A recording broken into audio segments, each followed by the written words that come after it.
As I walked down the path to our condo, following my wife, I shook my head. As I approached the door, she slammed it right in my face. I sighed and turned to go back to the car. As soon as I reached the end of the path, I heard her screams again. "Where the hell are you going?" she shouted. "We haven't finished talking yet." "Connie, you slammed the door in my face," I said calmly. "I just thought I'd go back to the studio and work on the photos I took this afternoon. That way you can calm down and I can get some work done." "I don't need to calm down," she hissed. "I'm quite normal. You have problems. You let that bitch rub herself on you. Do you think I didn't notice? She rubbed her breasts on you and you just sat there and smiled. I wonder what she would do if I was there. There will be no cheating in this marriage. If you cheat, you will leave. No excuses, no mercy, goodbye." "Connie, she just hugged me," I said. "There's no reason for you to be so mad. Everyone I work with sees my wedding ring. Everyone knows that I'm married and very happy. Plus, Serena saw you around. If only there was something between us, I doubt she would come and hug me right in front of you." "Lustful women remain lustful," she hissed. "And you must make it clear to your people that you are married, and you need to let them know that your wife takes her marriage vows very seriously. I hear and read about this shit all the time. People in the media and entertainment industry just think they're on a different level from the rest of the damn world." I pushed past her and into the house, so our neighbors wouldn't listen to the rest of her tirade. "And you need to know, this bitch is fake as day.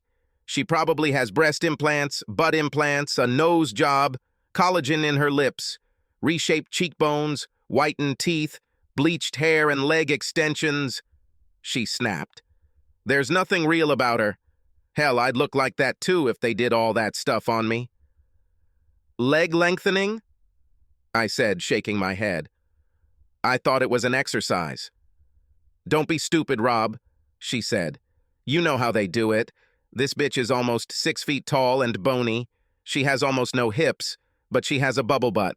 It's not natural." "Connie, she played volleyball and basketball in college," I said. "That's why she's tall and skinny. It's all exercise." Connie looked at me as if I were on a slide and she was looking at me under a microscope. "This is a good time to stop and introduce the participants in our little drama. My name's Rob, short for Robin Delgado. I'm a photographer. I started as a child with a cheap Kodak camera that my parents bought for me as a Christmas present. I won many photography competitions as a teenager and knew that when it came time to think about college, photography would be my major. Throughout school, I didn't join any clubs or teams, but I was at every major school event. I needed to be there to take pictures. It was the same at the parties I went to. I've never been there with a girlfriend or friends, but I've always been there with a camera.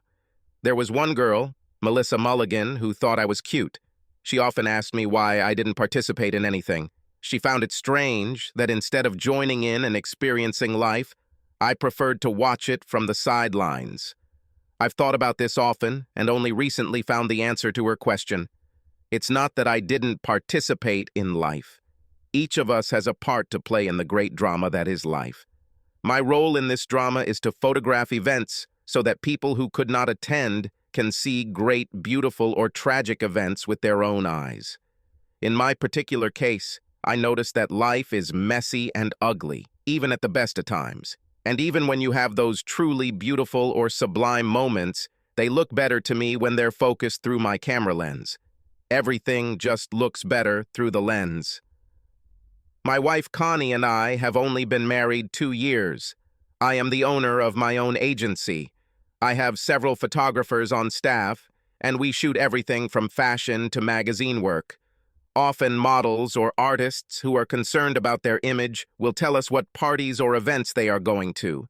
They, or their managers, hire us to photograph them at these events, because we take hundreds of pictures and let them control what photos we publish in magazines or newspapers.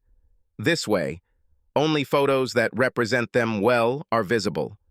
On the other hand, when stars are on the decline, magazines often hire us, instead of their staff photographers, to get pictures of the stars that show them in an unfavorable light, like photos of Lindsay Blowhard when she's drunk or high, which helps a magazine or newspaper sell a certain story. Sometimes celebrities and magazines bid for my work.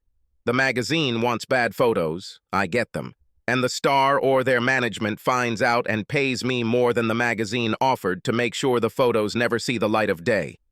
This morning's shoot was for a magazine ad.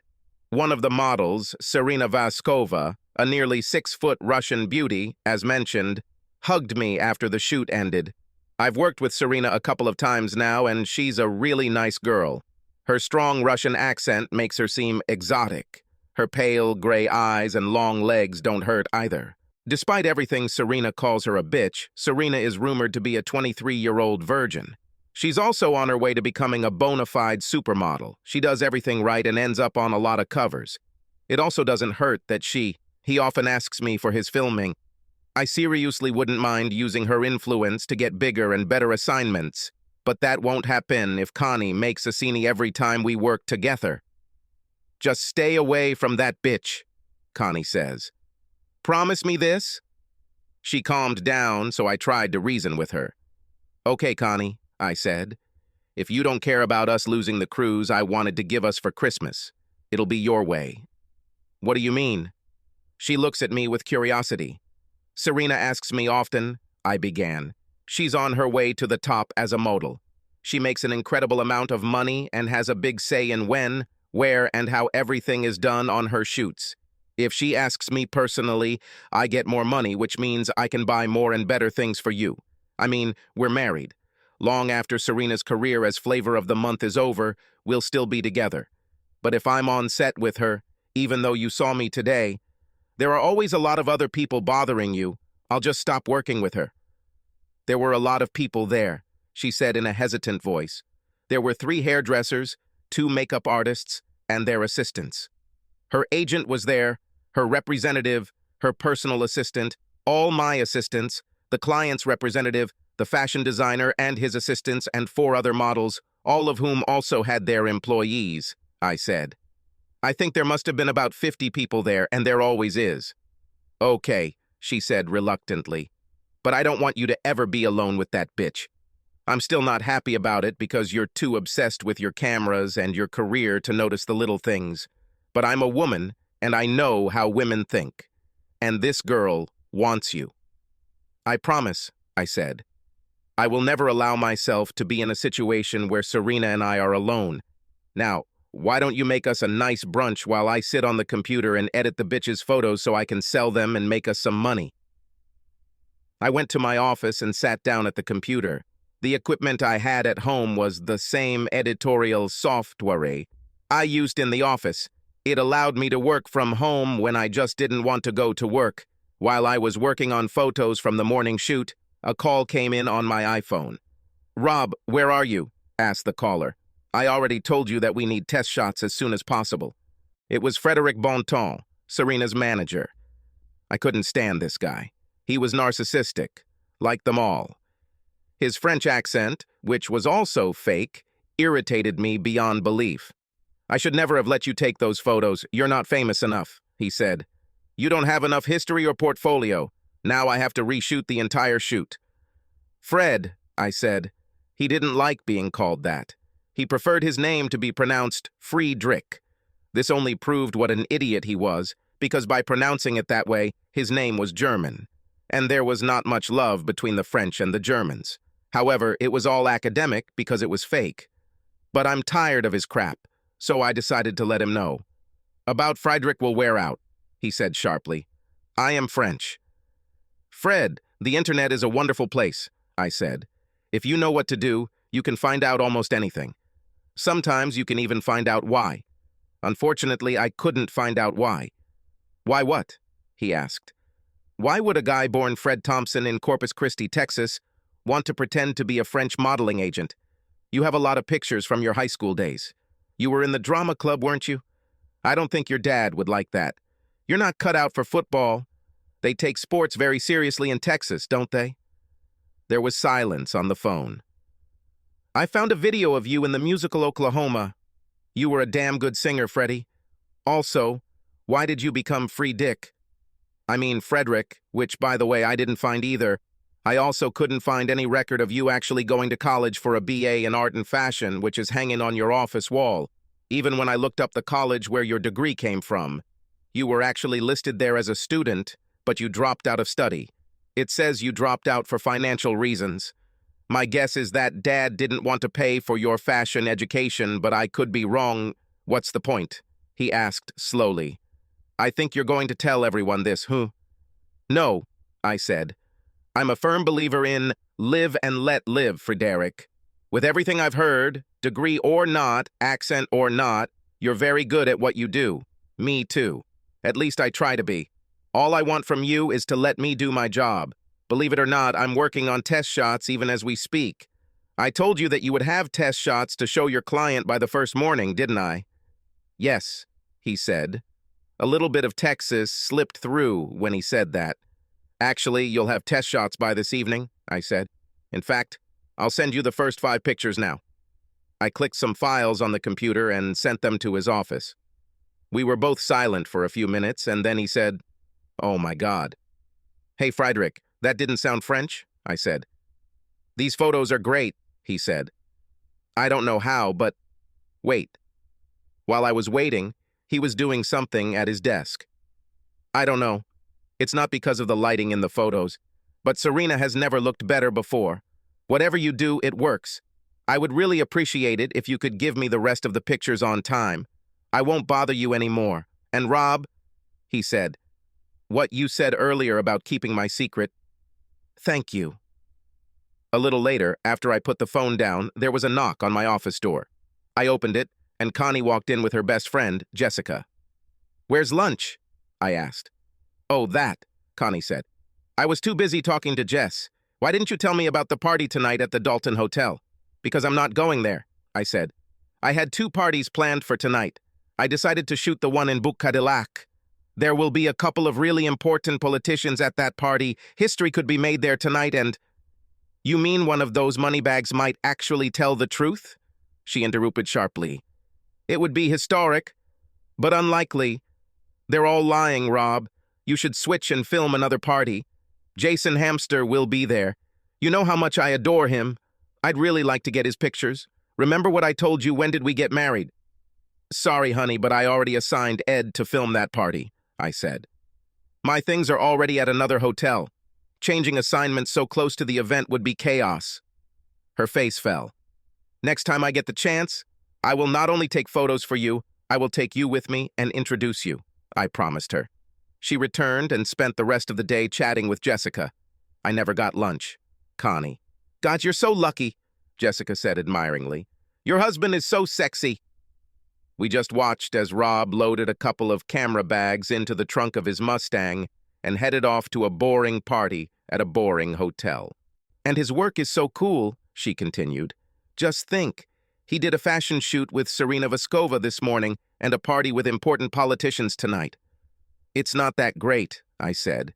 That bitch had been pestering him all morning. Every time she got the chance, she would wrap herself around him like a cheap suit. And she even dared to look at me with her big gray eyes, like some crazy cat marking his territory. "But Rob loves you, stupid," Jessica said. "He would never cheat on you." "Yes, I know that," I muttered. But she pissed me off. Also, if he really loved me, he would have arranged for me to see Jason Hamsker. Now this man is the sexiest thing in the world. "I don't know," Jessica said. "He seems a little fruity to me. He looks like the kind of guy who would dump you at the first problem. I can imagine you two fighting over each other's makeup use. What I can't imagine is you two growing old together, or he'll hug you and make you feel safe. And let's face it, Rob is dad material. I just don't see Jason Hamster in the role." "Well, you're right on all counts," I said. "Besides, Jason doesn't like me in a really serious way. That's just a fantasy. But you know Jason Hamster is my backup card, right?" "What do you mean, your spare card?" she asked. "When Rob and I first started dating, we exchanged fantasies about people. He told me who his dream woman was, and I told him who my dream man was. We laughed about it. I told him that if he ever met Eva Mendes, he can have sex with her in peace, and if I ever meet Jason Hamsker, he has no right to be offended by me." Jessica and I laughed for a while, and then she suddenly jumped up. "Let's go," she said. We returned to Rob's office. She opened the door and looked at the desk in front of the computer. She held up her photographic pass. "Yes, I know," I said. "Rob goes to all the cool places. I'll ask him if you can take this pass as a souvenir if you want. Sometimes they need to be returned, even if they have not been used." "You don't understand, do you?" she asked. "There is no photo or name on this pass. Anyone who works as a photographer for RDI Media can use this pass. You could go to a party and at least see Jason Hamster in person. Who knows, you might even get to meet him." When she smiled at me, I felt like I had been struck by lightning. This will definitely work. I knew all of Rob's photographers and most of his staff. So once I get to the party, if there are questions, I'll just hang around with them for a while. Maybe I'll even just hang out with them until Jason shows up, if at all. Rob was working at another party anyway, so he'll never know I did it. And he usually gets back quite late for these events because he has to make sure he gets every shot possible and then make sure all his equipment is in place. "I'll do it," I said. Jessica's face lit up. "Be sure to tell me what happened," she said. "I better go home and cook dinner for my unglamorous plumber husband. Have fun rubbing shoulders with the rich and famous." I called my hairdresser and told him I had an emergency. I told her that I needed my hair and makeup urgently. When I told her why, she agreed to take care of me in exchange for me telling everyone I met where I did it. I grabbed my newest, fanciest shoes and a new little black dress that I had never worn before and headed towards her salon. 2 hours later, I presented my invitation card at the hotel and was escorted into the main hall where the party was taking place.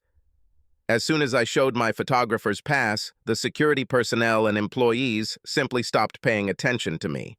I noticed that, unlike other guests who were told where they could and could not be, I was simply ignored. At this type of event, as I understand it, there were 3 groups of people. There were unknown guests who were either rich, had won a competition, or worked for one of the sponsoring companies. These people served as background. Their goal is to fill the room and make it seem like everyone would want to be here. They had restrictions on what they could do and where they could go. The second group are really famous people. They were the ones who made coming to the event special. There were no restrictions on them, and they received VIP treatment. And finally, there were the employees and members of the maintenance staff. This is where they thought I belonged. We were only here to work. We could go anywhere and do whatever we needed to do to get our jobs done. I walked up and said hello to Rob's lead photographer at the party. I've known Ed since I started dating Rob. He was an older man and a very good photographer, but he just didn't have Rob's gift. Ed, as I said, is a very good photographer, but Rob is an artist. I spent an hour or so with Ed and his team until the place started to fill up, then I started chatting. In the second hour of my stay, my first hour of working with guests, I met many people. There are people. It was easy to spot when a celebrity or other well-known person entered the venue because they were immediately bombarded with photographers and kept getting cameras in their faces throughout the night. I saw several people whom I regularly watched on TV, but they were not interesting to me. I came with one purpose. All I wanted was to see Jason Hamster. Getting an autograph or being able to talk to him was more than I had hoped for. However, I had a bad experience. I looked over my shoulder and saw a large crowd of people gathered around one person. When I looked closer to see who it was, I met Serena Voskova's gaze. Somehow I should have known she would be here. She was surrounded by reporters and even a couple of photographers. Strangely, I noticed that Ed was not among them, and given Serena's rising status, he should have been there. However, I noticed one of his assistants. Then it seemed to me that Ed agreed with me. This bitch just wasn't worth my time. After some time, the crowd around her dispersed as other stars entered the hall. She was soon left with a small group of people who continued to follow her and try to talk to her. I kept my eyes on the door, waiting for Jason to appear, and forgot about Serena when I heard her voice behind me. "Are they lying to me?" she asked with a strong Russian accent. I turned around to face her and had to admit that the bitch was beautiful. Whoever her surgeon was did a very good job. Even standing face to face, I could not see any signs of surgery or scars. Her damn face looked extremely natural. Her breasts, too. Looking down at her, I almost believed that she was naturally so tall. I hated this bitch even more. "I'm sure they're all lying to you," I snorted, not understanding what she was talking about. "So, Rob really won't be at this party?" she asked. "Really, Rob won't be at this party," I said, roughly imitating her accent. "Then why are you here?" she asked. Before she could finish her impudent question, a noise was heard from the door. I turned around and my jaw dropped as Jason Hamsker walked through in the flesh. Jason, unlike the other men in the room, was not wearing a suit. He was wearing a long hockey jersey with his own name on the back. Everyone knew Jason was Canadian, and all Canadians love hockey, except those who don't. His hockey jersey was decorated with rhinestones and it sparkled and glittered. Jason also wore his signature low-waist pants. He wore pants like teenagers downtown. The leg of his pants hung near his knees, forcing him to walk like a penguin that needed to go to the toilet. The way he walked with his toes spread and wobbled from side to side, his arms and hands made all sorts of fake street signs, and he struck a variety of poses as if he were Madonna or at least a model on the runway. My heart pounded in my chest just seeing him. He pressed his lips together, blowing kisses everywhere and smiling. "Yo, you understand? You know what I'm talking about, guys," he said as he walked. Unfortunately, no one understood what he was saying because he wasn't really saying anything. It seemed funny that a white guy from Canada, who was too small and too weak to play hockey, he spoke like a black teenager from the inner city, but perhaps he was just so talented. "Oh, please," Serena snorted. "Don't tell me you're a Jason Hamsker fan?" I simply nodded and she shook her head. "Do you know him?" I asked. She nodded her head. "He tried to talk to me several times," she snorted. "His people contacted my people. They thought a romance between us could generate a lot of publicity and make us both money." I stared at her, my eyes almost popping out of my head. "Have you ever been together?" I asked. "Of course not," she snorted. "I'm like any other girl. When I fall in love, I don't want Jason Hamsker, I want it with a man." She looked at me and smiled. "Wait," she said. "We'll wait a few minutes while the photographers move on to another person, and I'll introduce you." Suddenly, this bitch became my best friend. Maybe she's not so bad after all. At least she introduces me to Jason. This is much more than my husband could do. "Serena, has Rob ever dated Jason Hamsker?" I asked. "Many times," she said. "If we did a merger, I mean a fictional romance, we would have Rob take the photos. Rob also took some shots for Jason's CD cover. Wait, no, I was wrong. Rob edited the photos, but didn't take them. I'm sure you know what Rob thinks about Jason. He always laughs at him. Rob has his own nickname for Jason." "He has?" I said. "I didn't know. They're probably friends, and Rob never told me." "Rob is friends with a lot of people in the entertainment industry," she said. "He is a very good photographer, and his photographs make us look good." "So what's Rob's nickname for Jason?" I asked again. "It's a very affectionate nickname," she said. "I wish I had a little nickname like that, but he just calls me Serena." "So what does he call Jason?" I asked again. "Oh," she said, "he calls him that little bitch." My eyes widened in shock. I don't know if it was because English wasn't her first language or if I was missing something, but it didn't sound like a pet name. "Come on," she said. "I'll introduce you." She grabbed my hand and pulled me through the crowd. Everyone seemed to give way to us when they saw her. Jason was looking out at the crowd and making faces like a teenager in front of a mirror as we approached him. He made gestures with his hands and nodded his head as if he were dancing to music that only he could hear. He looked up as Serena approached him and smiled. Serena didn't let go of my hand, and I felt electricity as we approached Jason. A spotlight was aimed at us. I was so nervous that I almost forgot to breathe. "Shit, girl. I knew you couldn't resist me," he said. Up close, he was much lower than I expected. It was also much more fragile. He looked like that child who was constantly being beaten. He looked like that kid who got beaten up in the suburbs among the nerds. If he ever showed up in the area where his videos were filmed, he would probably be beaten up by elementary school children. As the crowd around us dispersed, Serena dropped me in front of Jason. "Here's your biggest fan," she said. When she threw me in front of him, I felt like I was in one of those zoo scenes where the keeper opens the cage door and throws a big piece of meat to the hungry lions. I was neither a caretaker nor a lion. For some reason, I felt like a piece of meat. The second thing I noticed was that Serena had disappeared. "Okay, baby," he said, speaking into my chest. No, he wasn't rude. Such was his height. "Let's talk about you," he said. "What do you like most about me?" I felt that electricity again and noticed Jason holding my hand. A couple of photographers took our pictures. "I love being connected with my fans," he said. Before I knew it, he led me out of the party hall and into one of the rooms on the sides. His huge bodyguards followed us at a considerable distance. The room we found ourselves in was beautiful. I remembered Rob telling me about the interview rooms they used at some events. They were used when a star promised an exclusive interview with a reporter or writer. Sometimes a photographer was with them. Then I noticed that even the bodyguards weren't in the room with us. It was just Jason and me. He continued to talk to me, even as he sat me down on the elegant sofa next to him. He sat very close to me. He kept stroking my arm, and then the next. Thing I knew, he was stroking my shoulder. He kept talking to me and telling me how hard his life was, and how no one really understood him as an artist.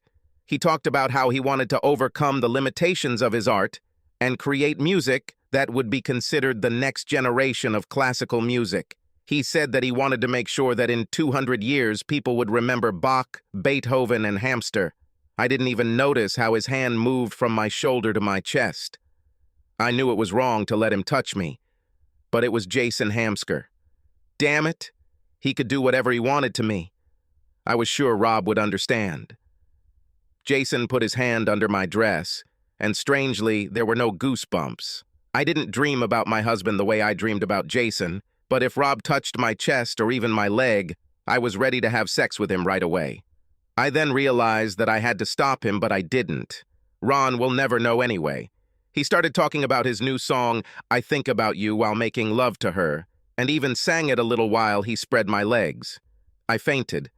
I couldn't believe this was happening to me. It's funny, but I don't even remember being sexually aroused. I think I was actually I was so overwhelmed by meeting Jason that I didn't even have a chance to say no. The thought of saying no didn't even cross my mind. In fact, I didn't even realize we had sex. It probably only lasted a minute. Maybe that should be the title of his new CD, Minute Man. "Damn, girl," he said. It was cool. Then I realized that I had slept with Jason Hamsker. I had a lot of thoughts running through my head. I was a fool. I didn't think about it while he was doing it because I was so stunned. I won't be able to describe it to Jessica or my kids when I have them. Damn, I thought. Maybe I can get him to do it again. I looked down and almost laughed when I saw how little dignity he had. Then I remembered that I didn't really feel anything. I thought about it again and wondered if what he did could even compare to what Rob gives me 4 or 5 times a week. On a purely sexual scale, it was nothing. The only thing that made this even remotely interesting was the fact that I had just had sex with Jason Hamsker. "Can I have your number, baby?" he asked. I started to get irritated by the sound of his voice. His voice was too high and nasal. "What?" I asked. "Can I get your number so I can call you? You can be my little bitch in Michigan. What's your name, baby?" he asked. "Connie Delgado," I said.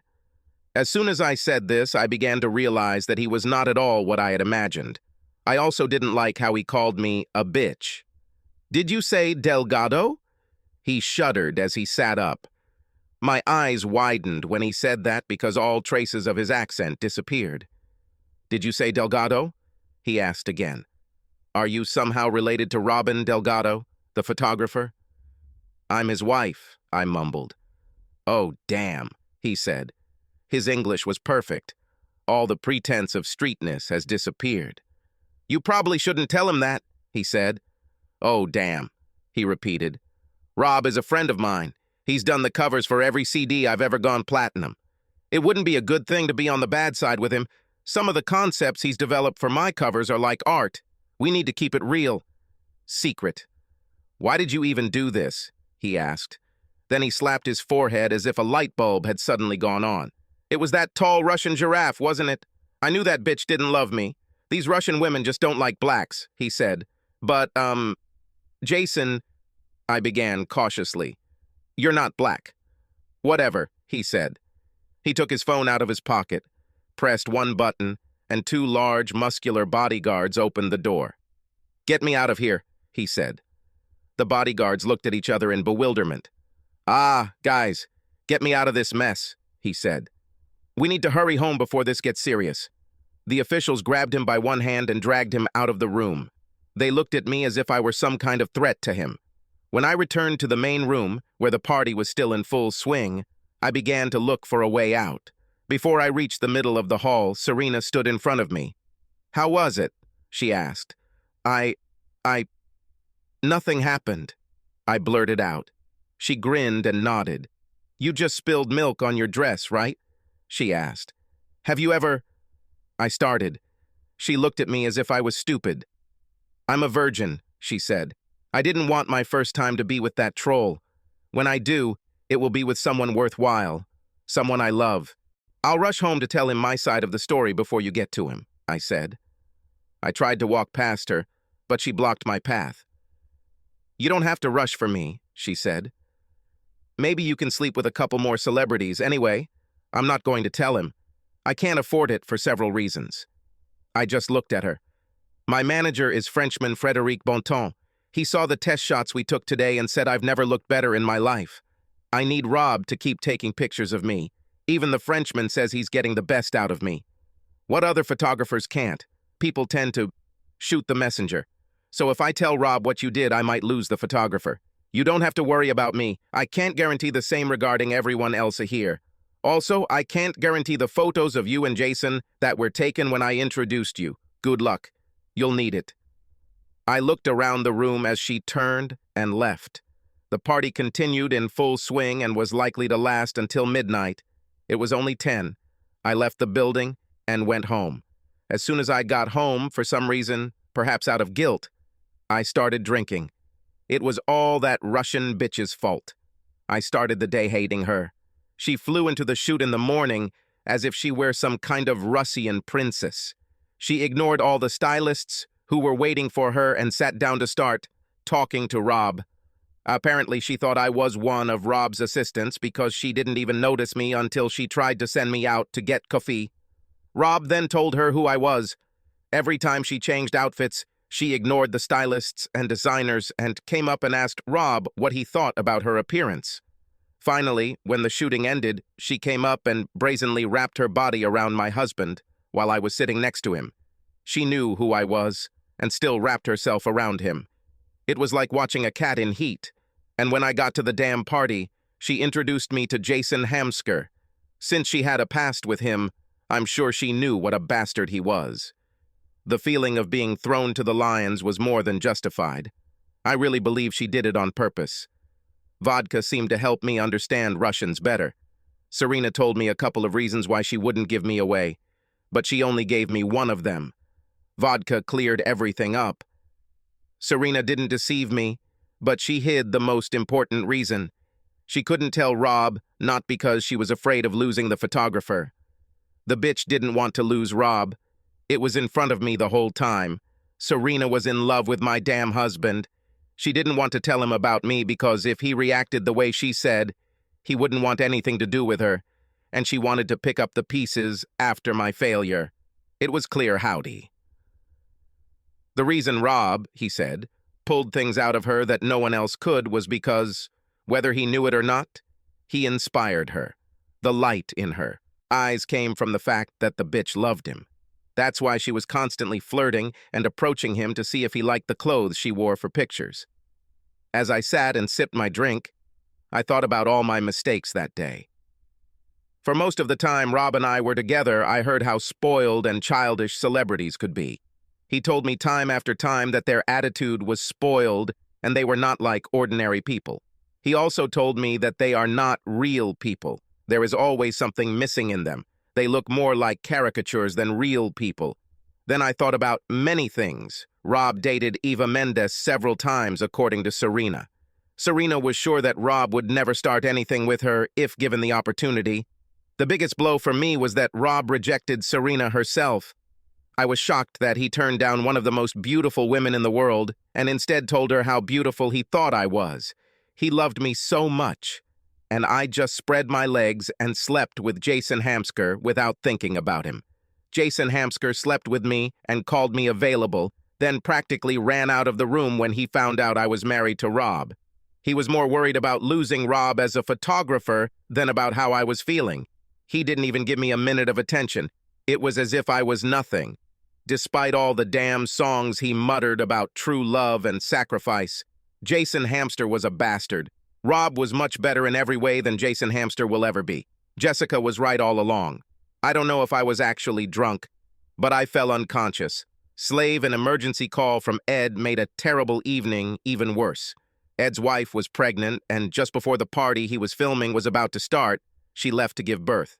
He called me, and I told him to leave the guys there, and that once all the guests arrived at the party I was photographing, I would get in my Mustang and drive over there to get some special shots of all the important guests at the party he illuminated. He thanked me and ran off to meet his wife and her parents at the hospital. Ed was a good guy. If I worked for someone and Connie gave birth, I would run out of there like crazy. I would let my colleagues on the ground know what was going on, and after that, let whatever happen. If I got fired for trying to be present for the birth of my child, then whoever I worked for didn't deserve me. What bothered me the most, however, was the need to divide attention. The two parties, although separated by only 3 miles in actual distance, could not have been further apart in tone or influence. On the one hand, you have a bunch of oversized, PR-oriented actors, models, and musicians who are the complete focus of public attention at the moment. On the other hand, you have politicians and driving forces that can influence our lives in reality and will continue to do so for decades to come through the laws and policies they support. One group before represents youth, energy, and fun, while the other group represents experience, wealth, and responsibility. When I hopped into my deep purple 2012 Mustang GT, I didn't think about the differences between the two groups. I thought about their similarities. Both groups loved publicity and seeing their photographs in newspapers and magazines. One band did it because publicity meant album sales or filled movie theater seats. Another group did this because publicity would bring them closer to election or re-election. In the end, I think they are the same. As I pulled up to the second hotel, I realized that I had left my photographer's pass for the event at home. I called Polly, who was working with Ed, and asked her to borrow a pass from one of the guys who was already inside. As long as it doesn't go out and needs a return, I'll be fine. She met me right at the door, and I laughed as I waved to the security guys. I knew the owner of the security company and probably could have gotten through without a pass. I quickly disappeared around the corner as I saw Serena getting out of her limousine and heading inside. For some reason, Serena fell in love with me, and I didn't want to encourage her. She's a really nice girl and actually nice, but I'm married. Besides, Serena has already given me enough trouble today. As soon as I entered, I slipped into the room we had prepared to store our equipment. I greeted all my men and found out how they were getting on. I told them that Ed, as usual, had planned everything thoroughly and they should continue doing what they were doing. I had another thought, however. Most of the photos they were going to take would be posed and prepared, just like all other photos from all other sources. I wanted to go out and take some pictures that were raw. I wanted to take photographs of stars in vulnerable moments. Most of them would probably be junk, but maybe a few of them would be gold. After about 20 minutes of working in the hall, I saw this bastard Jason Hamster with some short woman in a black dress. Her legs were strong but slender. There was something familiar about them. I didn't think about it at the time because I had taken pictures of so many different women that they all blurred together over time. I moved around the room to get a better angle and almost dropped the camera. Jason was talking to my wife, Connie. I didn't know what she was doing here or how she got here, but I was determined to find out. I started to get up and walk over to them to ask her what the hell she was doing here, but then I changed my mind. I was sure she just wanted to meet Jason, her idol. I put off imagining her with him because I wanted her to have her little fantasy about him. So often, when we idealize people, it is a great disappointment when it turns out that they are not the people we thought they were. I decided to keep taking pictures of them so that she would at least have some memories of meeting this bastard. He then led her out of the hall and into one of the interview rooms. My heart sank. I ran out of the building and walked around the side. I returned to the building as soon as I realized that the ballroom was not level with the ground. I found myself on the second-floor balcony and pointed the telephoto lens at the rooms on this side of the building. Some of the rooms were empty. Then I found them. I started filming. Jason put his hand on Connie's left breast and I got angry. Jason put his hand up Connie's skirt and she let him do it. He got up from the couch they were sitting on and stood between her legs, and she just sat there motionless. If her eyes were closed, I would have thought that she had been drugged with illegal substances. I don't know how I did it, but somehow I switched the camera to automatic mode. She kept clicking after 1 second, taking picture after picture as my heart broke. There was no doubt about what I was watching. I stood on that balcony and watched the end of my marriage. What really pissed me off was all the crap Connie said to me this morning about the hug from Serena. When Serena hugged me, she wrapped her arms around me because I didn't love her back. But now here is my loving wife, allowing this fake white chocolate klutz in his pants to have her. I knew that outside the door of the room would be Marco and Will, Jason's huge bodyguards. There was no way to get past these two former footballers. I also didn't have to make a scene at the party. This would be the fastest route to professional suicide. Most promoters and even the stars themselves prefer to avoid drama and scenes unless they need publicity. For someone who is supposed to be invisible, whose job is simply to take pictures, creating a scene would be unacceptable. The best solution was to just leave and figure out a way to get back at both of them without causing a scene. I took a few more pictures where I got close to Connie's face and then turned to walk away. Returning to the main hall, I went and talked to my people. I told them all that they were doing a great job and that we would meet at 2 a.m. in the office to review the pictures they had taken. By 4 in the morning, we'll have reviewed every photo taken at both parties and emailed them to the magazine that paid us for it. We will also sell some other pictures to various newspapers that either didn't have staff on site or didn't have the pictures like we did. I had 4 hours to do what I needed to do. I left the building and got into my Mustang. The roar of the engine calmed me. I drove home and grabbed enough clothes to last me a few days and got back in the car. I drove downtown to the building where I rented office space. I rented the entire 3rd floor. We had offices, several photo studios, a couple of meeting rooms, storage space, and a couple of editing studios, and we needed every square foot of that space. I already knew that within a few years, we would need our own building. One of the cool things was that during my carefree single days, I often lived in a small, ready-made room behind my office. There was a very comfortable sofa and a full bathroom with a shower and even a small kitchen in the space behind my personal office. Until I find a new apartment or condo, this should be enough. Connie and I were only married 2 years. When we got married, my business lawyer told me that it would be wise to enter into an agreement that, in the event of a divorce, would prevent Connie from getting any part of my business. It wasn't exactly a prenuptial agreement, but it worked. There was also the point that since we had only been together for 2 years, Connie wouldn't have received much in the way of support or child support, and we don't have children. Divorce would probably be very simple. I saw it more as, okay, that didn't work. You take your stuff, I'll take mine. One of us can take over the rent if we want to live there. It was nice meeting you. Bye-bye. The security guard in front of the building waved at me as I parked my Mustang in my spot. My spot was near the front of the building where the owners parked when they were in town.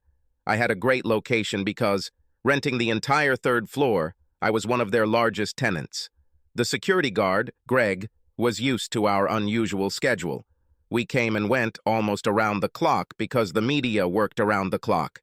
The internet meant we could sell photos all day long because it was always daytime somewhere in the world. As I stepped out of the elevator, my night staff looked up. Elsa, my office manager, who looked like she had just woken up, approached me with a cup of hot coffee.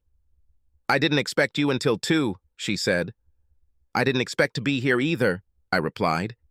"I'll be in my office for a while. I don't want to be disturbed. I need to edit and print some photos that I never expected to take." She looked at me and realized that I was upset. "Do you need something?" she asked. "Maybe a little more of this coffee every now and then," I said. "Oh yeah. Elsa, what's the biggest high-quality photo paper we have in stock that we can print on?"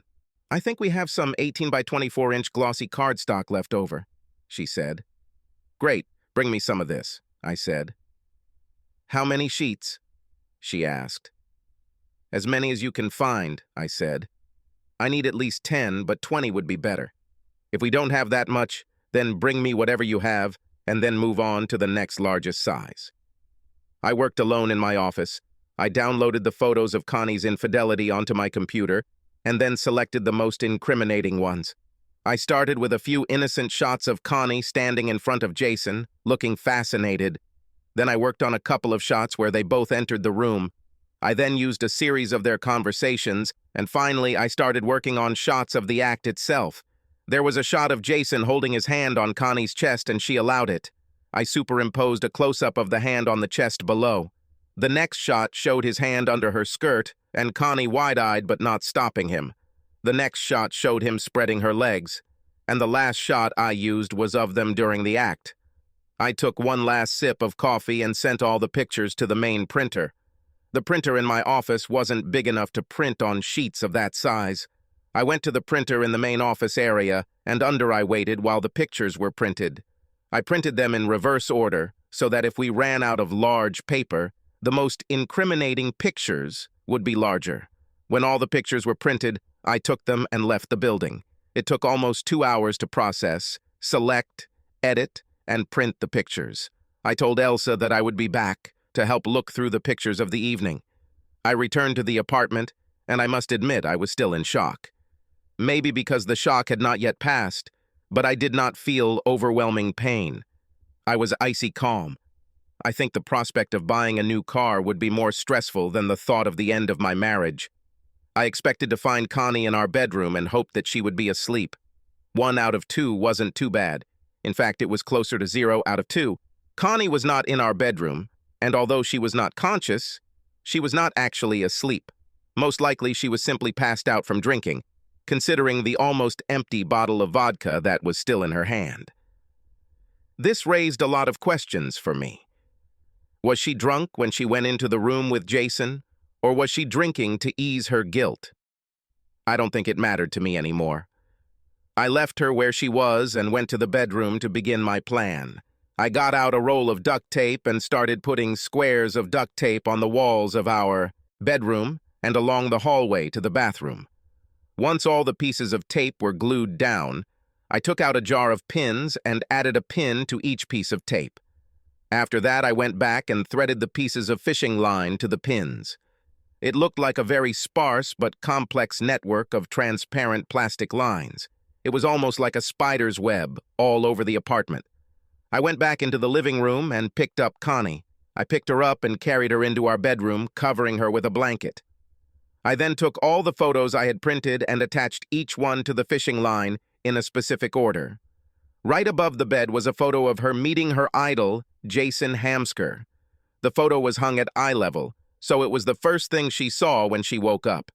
She could walk around the house and go to the bathroom, where she would find the last photograph.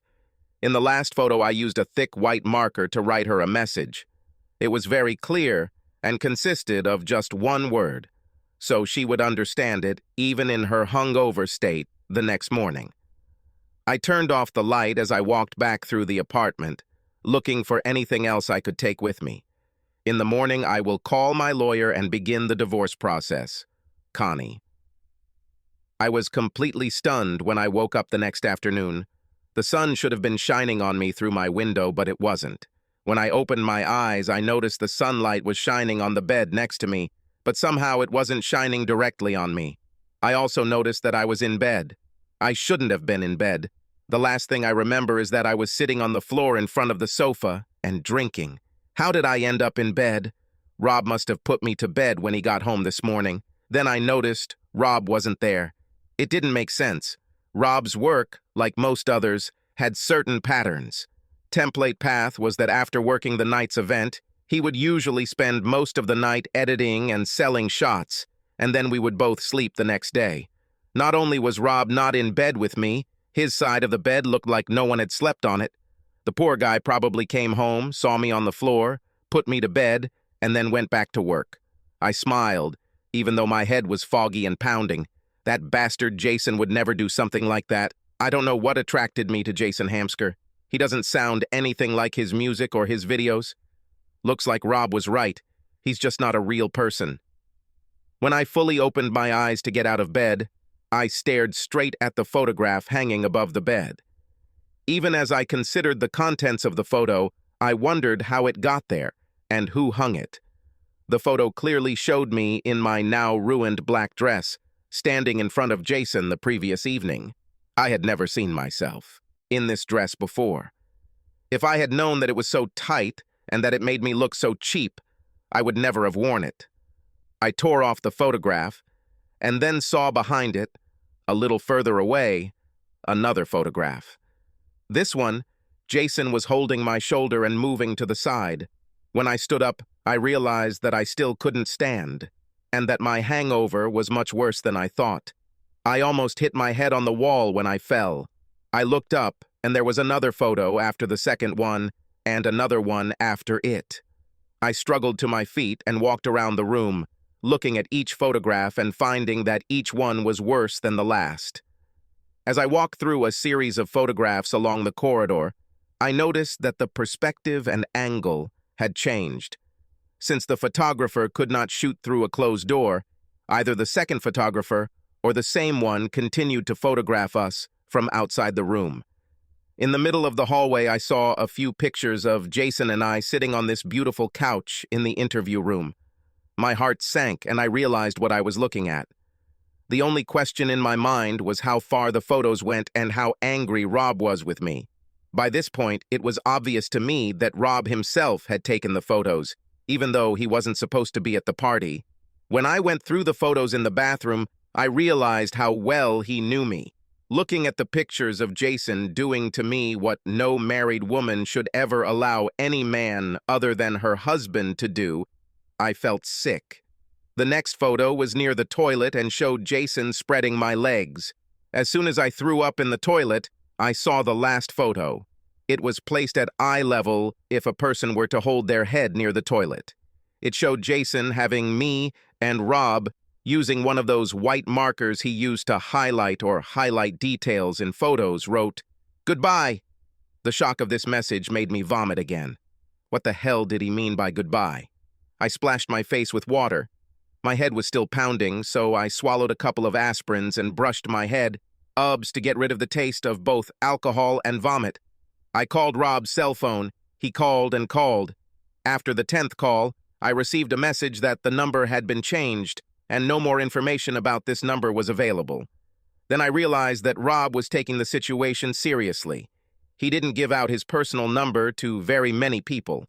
Several times when I looked at his contact list, I laughed because I had 3 times as many people in my contact list as Rob. Rob had hundreds of clients, but most of them only had his office number. There were less than 10 people on his personal phone list. He preferred that clients and people he worked with contact him through his office. They called the office and were then connected to his personal phone. The list included me, our home number, Rob's mom, his dad, his sister, the office, and a couple of Rob's best friends. Ron probably called the phone company, changed the number, and then called his several contacts and told them the new number. It probably only took him a few minutes to do it. I called the office and spoke with the secretary. I asked Rob and was asked the purpose of the call. Any of Rob's office managers would have recognized my voice, so I was lucky. I told the woman that the call was personal. She asked for my name and number and said someone would call me back. Before she hung up, I asked to speak to Elsa. I was told that Elsa was working last night, but I could talk to Susan. Sue was always warm towards me, so I told the woman it would be okay, and I was transferred. When Susan got in touch, I told her who I was, and there was a long pause before she asked what she could do for me.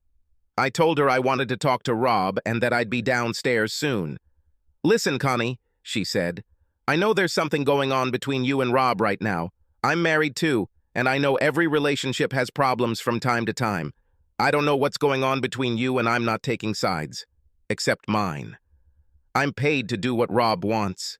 I was told not to connect you with him under any circumstances. He doesn't want to talk to you. He went so far as to order security not to let you into the third floor of the building. They posted 2 of our guards at the elevator. You won't be allowed to leave the elevator on the 3rd floor. He can't ban you from the entire building yet because he doesn't own it, but he's on very good terms with the owners. Even if you could get into the building, Rob isn't here right now. They were all working late on pictures from last night's parties. He took a nap for a couple of hours and left right when I arrived this morning. I know he had a meeting about the shots he took yesterday for Serena and other models. I think he had other meetings. Don't be upset, but I think one of them was with Jeff. Take care, Connie, and I hope you have everything will be all right." Then I realized that this was very serious. Jeff Goldblum was Rob's lawyer. He came up with a prenuptial agreement, which I signed. This was not a prenuptial agreement in the legal sense of the word. It didn't say what each of us would get in the event of a divorce, but it did make it clear. It is clear that Rob owned and founded his own business long before we met, and that in the event of a divorce, I cannot claim any part of Rob's business. I could still claim a portion of Rob's salary or his personal bills, but the business was out of reach. Jeff was a business lawyer, not a divorce lawyer, so Rob meeting him could mean anything. I felt like I was about to cry, so I called Jessica. She was at my door in less than 10 minutes.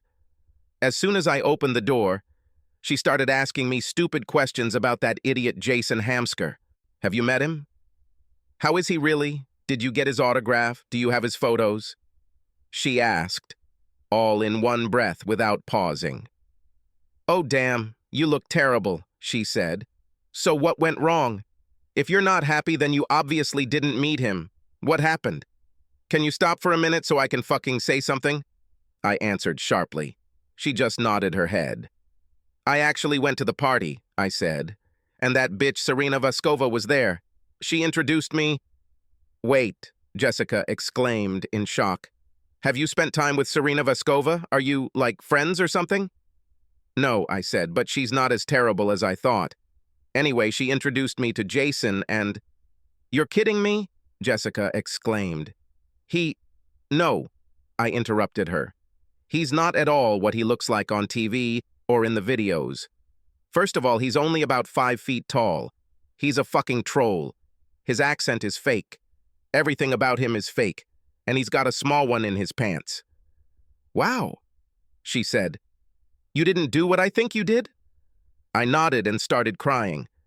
"That's why you're upset. You feel guilty, don't you?" She said, "Connie, as your best friend, please listen to me. I know you, like the rest of us, have heard that honesty is the best policy. Forget about this crap. This is complete bullshit. If Rob ever comes up and asks you about this, deny everything." I grabbed her shoulder and led her towards the corridor. "What the hell does this all mean?" she asked.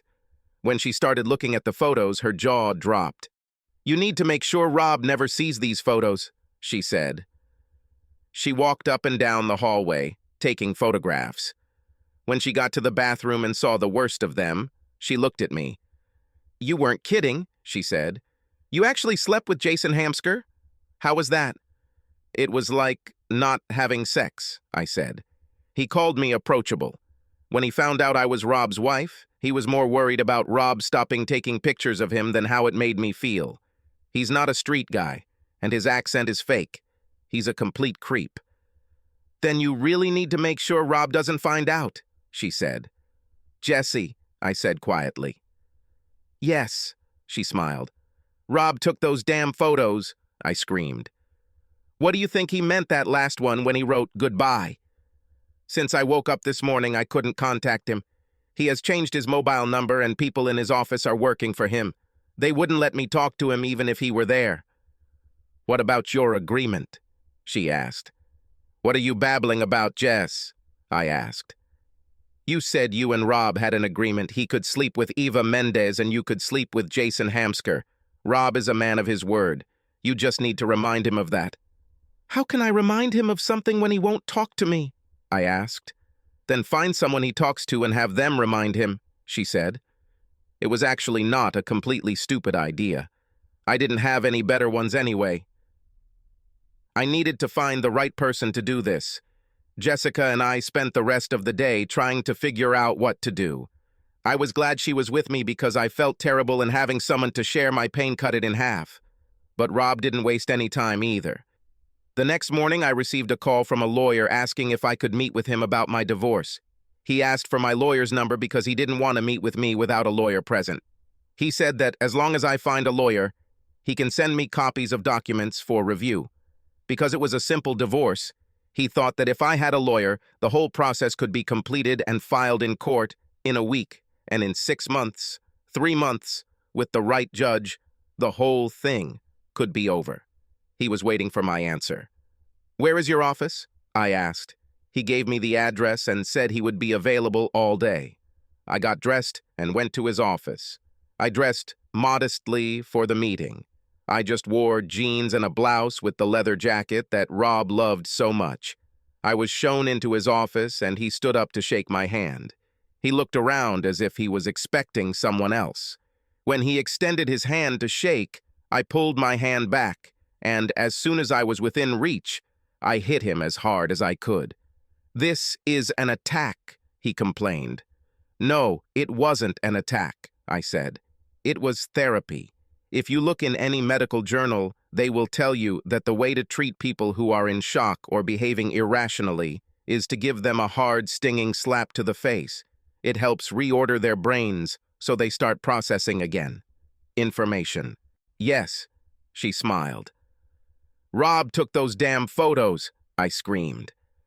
What do you think he meant that last one when he wrote, goodbye? Since I woke up this morning, I couldn't contact him. He has changed his mobile number and people in his office are working for him.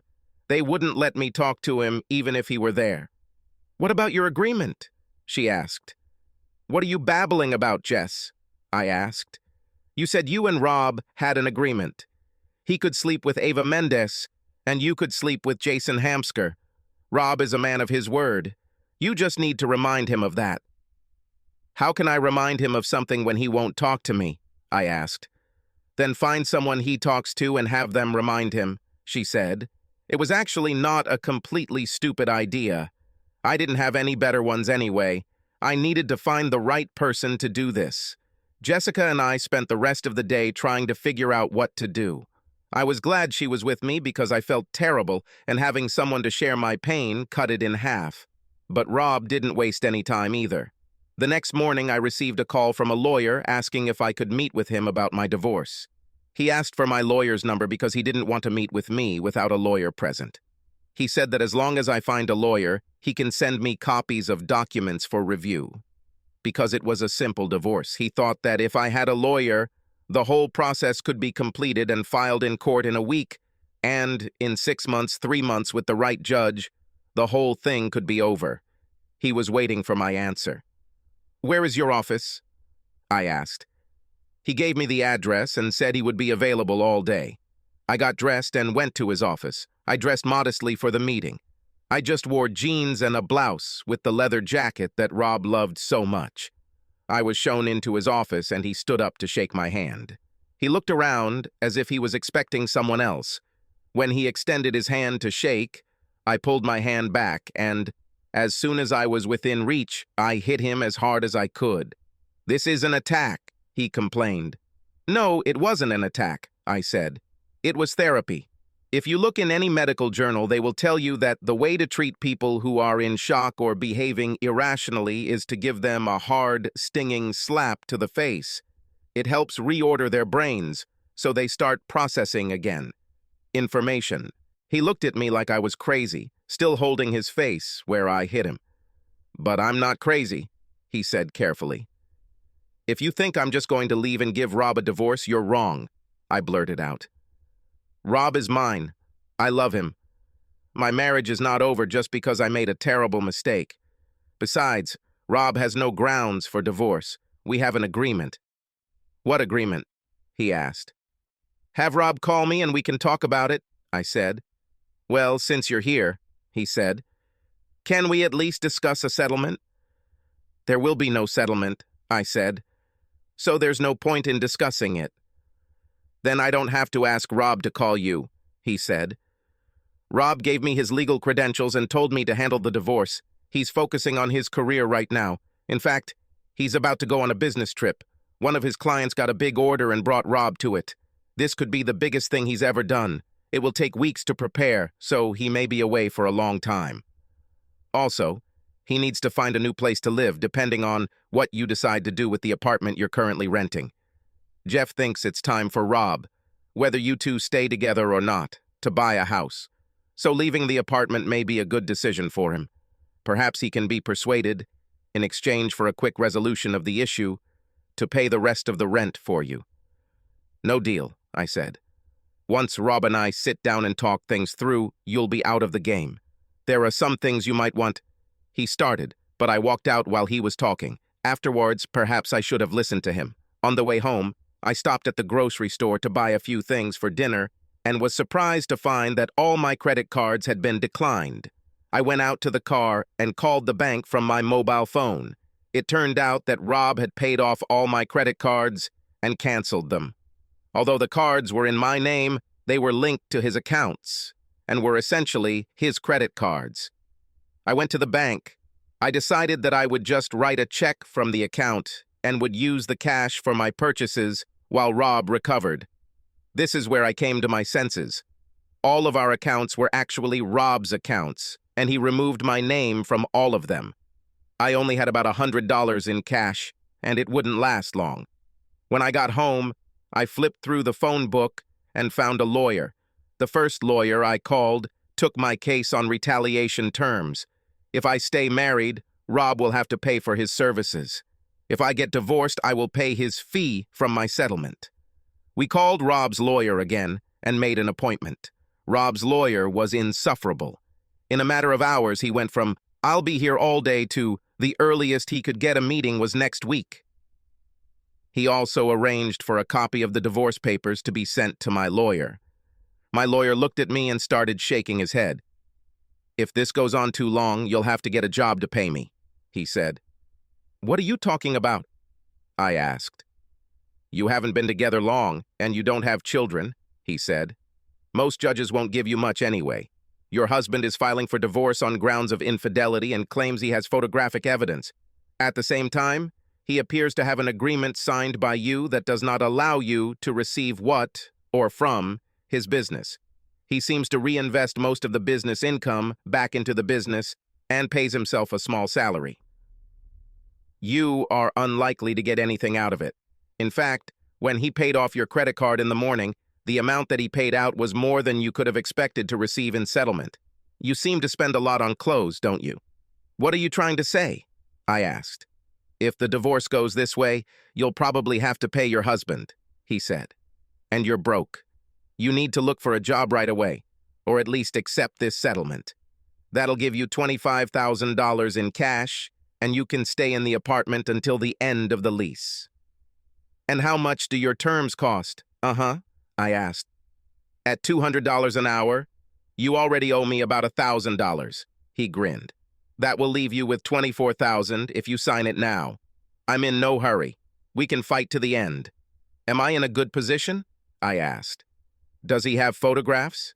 he asked. I nodded, and a tear rolled down my cheek. "If you really left for someone else, why are you trying to keep this one?" he asked. "Why don't you let him go and go get someone else?" "Because this one is the one I love," I said. "The other guy's just a creep, and he's famous." He shrugged and smiled a crooked smile. "If I sign the papers, can I still try to talk to my husband and talk him out of it or try to get him back?" I asked. "Of course," he said. You can try to get him back until the last day of your life. Stranger things have happened, Ed. I signed the papers. Over the next few weeks, my life became hell.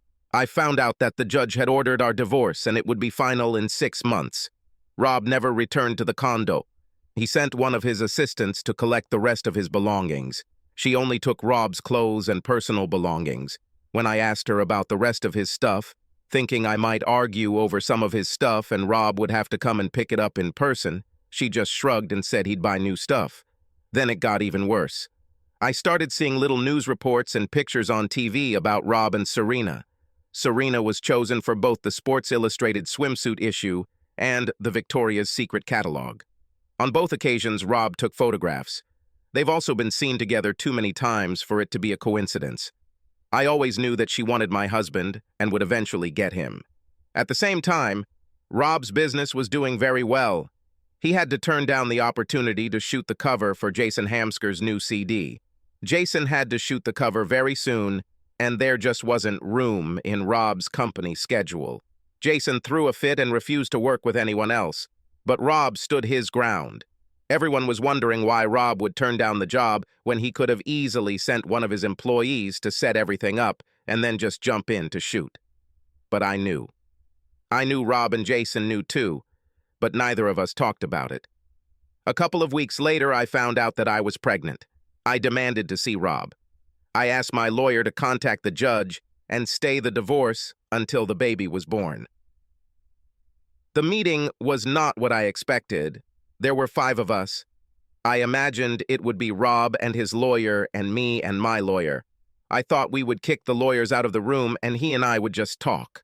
I could tell Rob how sorry I am for what happened, but that I never stopped loving him and we could talk about getting back together for the sake of our child. That's not how it went at all. My lawyer began by pointing out that Rob would have to pay me child support beyond what had already been agreed upon, and that child support shouldn't be based on the salary Rob paid himself. It should be based on what he could afford to pay. Then Rob asked how we would even know the baby was his, and Serena quietly said that if the baby was Rob's, they wanted it. This amazed me because it left no doubt that they were together, and in her mind, my child would not change that. My lawyer reminded them that in our state, all children are legally recognized as products of marriage, whether they are the husband's biological children or not. Advocate Rob countered, saying that after the baby was born, a DNA test could prove that the baby was not Rob's, and then the divorce could continue as described. I would then have to arrange child support from the biological father, and Rob would be out of it. My lawyer objected by talking about new DNA tests that could be done without harming the baby before birth. If we can prove the baby is Rob's before it's born, then Rob will also have to support me during the pregnancy. I contacted my obstetrician and arranged a test, and we all waited for the answer. She told me that we need to wait at least another month to get the test done. I contacted Rob's lawyer and we all sat and waited. At this time, my lawyer insisted that we also contact any other possible fathers. I had no idea how to contact Jason. Serena actually helped me with this. She gave me the number for his management company.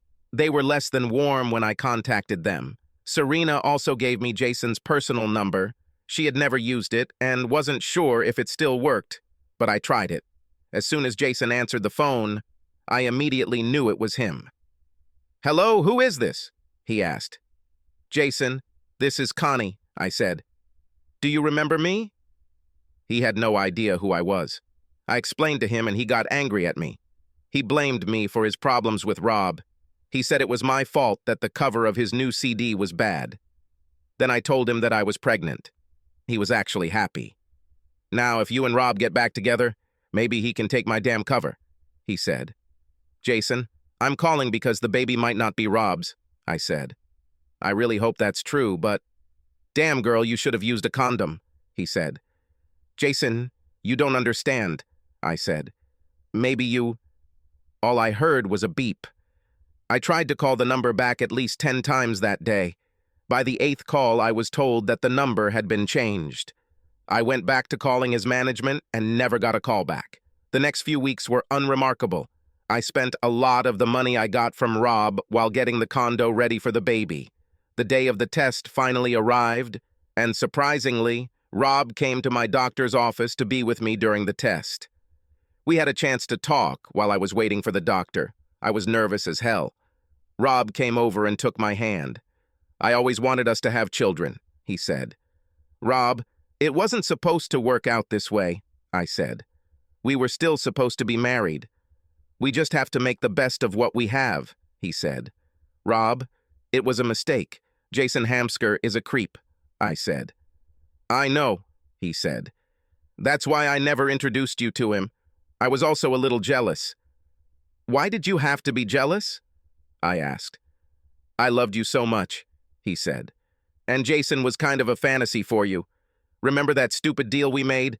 He laughed.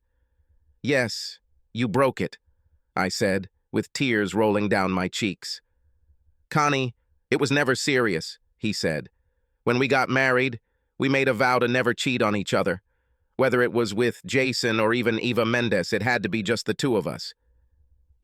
Have you ever been with Eva Mendes?" I asked. "No," he smiled. "Why? I had you at home." Hearing him say that he would choose me over his ultimate fantasy made me feel like crap. Then the doctor came in. When I came out, about an hour later, he waited for me while the doctor wrote me a prescription for the minor pain I would experience for the next few days. "Connie, if it turns out that this is our child, we will talk and we will have to decide something," he said. "I want to be a very involved dad. If Jason turns out to be the lucky one, then I hope you have a happy life." My heart broke at that moment because I knew that if the baby was Jason's, I would never see my husband again. I also knew that Jason would never be a good father, and I would have to go through hell to get him to pay child support. The doctor said the results would come back in 3 days. The first of these 3 days I was on pins and needles. I had all sorts of daydreams and nightmares. I dreamed that the baby was Rob's and we got back together and lived happily ever after. I also dreamed that Rob's baby and Serena paid a hit squad $1 million to kill me. I woke up in a cold sweat after dreaming that a Russian guy was just about to stick an axe blade between my eyes. On the morning of the 3rd day, I woke up to the phone ringing. It was Jessica. "I just called to give you an update," she said. "Jess, I'll call you back," I said. "I need to call the doctor and get the results." "But Connie, you should hear this," she said enthusiastically when I hung up. Sometimes Jessica really got on my nerves. I wondered what she might consider as important as getting my baby's DNA test results. After endless waiting, I finally got through to the doctor.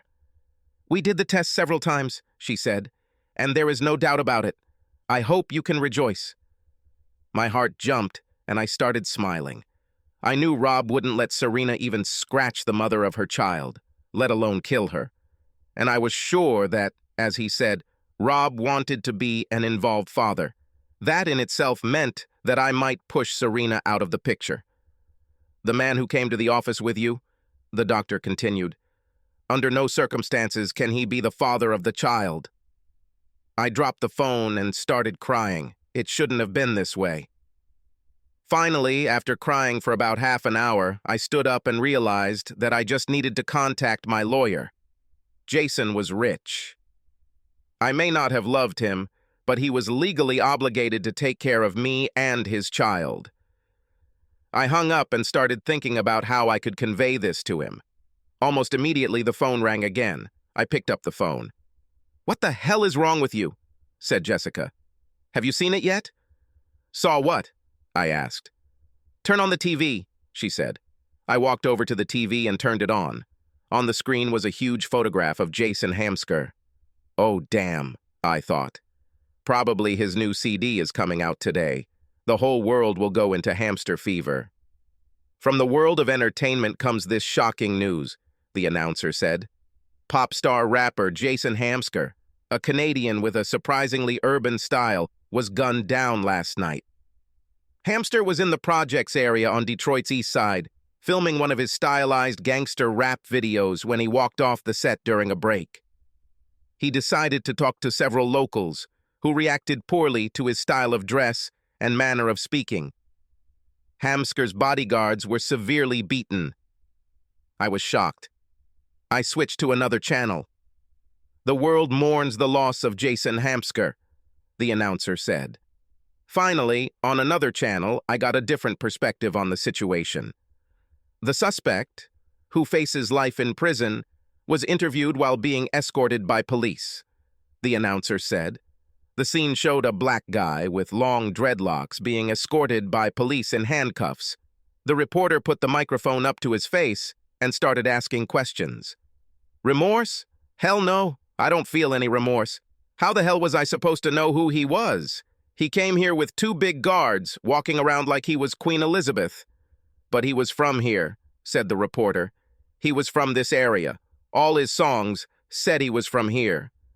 Oh, damn, lady, you must be crazy. He wasn't from here. He was just some crazy white guy messing with us. So I finished him off. It was Jason Hamsker, the reporter said in tears. The announcer returned then. Hamsker left surprisingly little money to his family. It appears that Hamsker spent most of his money on low-rise pants and hockey jerseys. He had no money at all. In fact, Hamster was deeply in debt. The sheriff will be holding an auction of Hamsker's belongings to pay for his funeral. I then realized that I was absolutely in despair. I wiped down tables in the restaurant where I worked.